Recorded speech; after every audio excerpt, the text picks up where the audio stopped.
Mambo ya kugombana kivyama vyama mimi siyapendi sana, ujinga tu.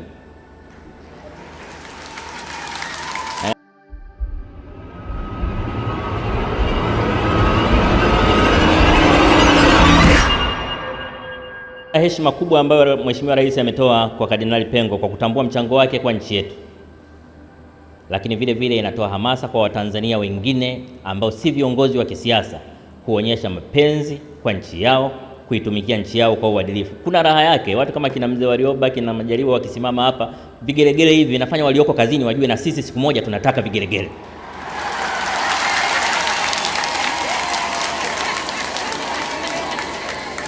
Lakini pia kujua kwamba nchi hii kila mtu ana nafasi na wajibu wa kuitumikia. Katika utumishi wa nchi yetu tusitegeane. Kila mtu atumikie nchi yake kwa nguvu zake zote. Nimekuwa nikiyasema haya mara nyingi. Mimi hata mambo ya kugombana kivyama vyama mimi siyapendi sana, ujinga tu. Nchi yenu moja, nchi yenu wote, mnagombana nini? Mtakuwa mashahidi. Hata nilipokuwa katibu mkuu wa chama, nikisikia mwana CCM ameongea maneno ya hovyo zidi ya upinzani, nilikuwa nakemea mara moja. Kwa sababu ni ujinga tu. Kwa sababu vyama vya siasa navyo vimeundwa kwa mujibu wa katiba ya nchi. Mtu anapojiunga na chama kingine, maana yake naye anataka kutumikia nchi yake kwa njia nyingine, lakini utumishi ni utumishi.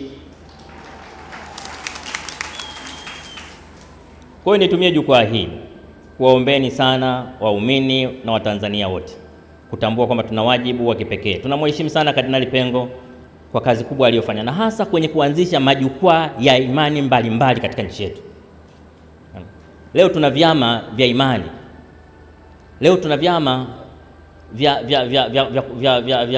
ambavyo vinahusisha dini mbalimbali, Wakristo, Waislamu, Buddha, kuongelea amani tu katika mikoa yote, katika wilaya zote nchini. Lakini walioshiriki kuasisi jambo hili ni pamoja na Kardinali Pengo. Na alisema bila aibu kwamba Wakatoliki hawawezi peke yao kufanya nchi ikawa salama.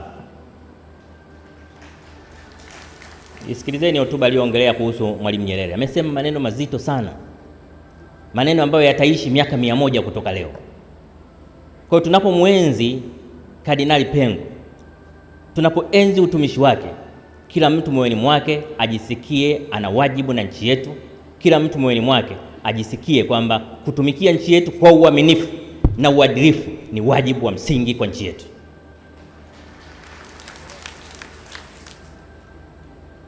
Mababa Askofu, niombe kuwahakikishia sisi kwa nafasi yetu tutaendelea kujitahidi. Kazi ya kutumikia nchi sio rahisi sana, ni ngumu, ina vishawishi, ina vitisho,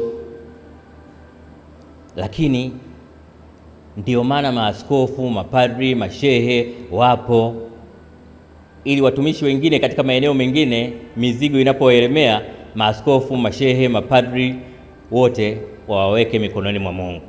Kwa hiyo tunaomba msituache katika maombi yenu. Msituache katika maombi yenu. Tutaanguka mara nyingi, tuombeeni tuamke.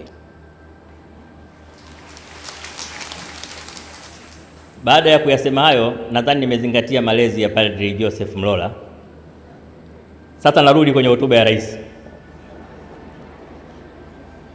Mheshimiwa Baba Askofu, hakika hayati Mwazama Kardinali Pengo amevipiga vita vilivyo vizuri, mwendo ameumaliza na imani ameilinda. Matendo 4:7.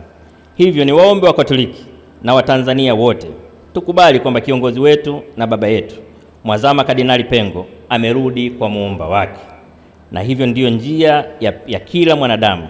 Tuiombee roho yake ili ipate pumziko la amani mbinguni. Raha ya milele umpe, e Bwana. Asanteni sana.